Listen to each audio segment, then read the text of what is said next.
অসম অনুসূচিত জাতি পৰিষদ নাজিৰা জিলা সমিতিৰ উদ্যোগত দিবানৈশ ক্ৰিকেট প্ৰতিযোগিতা আমি প্ৰথমবাৰৰ বাবে আয়োজন কৰিছোঁ আৰু এই প্ৰতিযোগিতাখনত আমি প্ৰাইজ আৰু মনি হিচাপে আমি ফাৰ্ষ্ট প্ৰাইজ আমি 30,000 টকা আৰু ছেকেণ্ড প্ৰাইজ হিচাপে আমি 20,000 টকাৰ বৰঙণি আমি কমিটিৰ ফালৰ পৰা ৰখা হৈছে আৰু চূড়ান্ত খেলত ট্ৰফি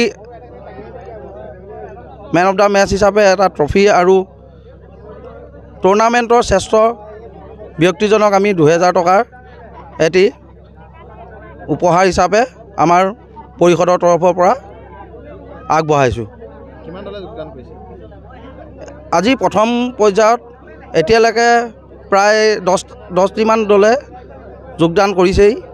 তাৰে আমাৰ প্ৰথম খেলখন অনুষ্ঠিত হৈ গৈছে আৰু প্ৰথম খেলখনত জয়াবাগান টি ষ্টেট আৰু দৰিকা ফাইটাৰ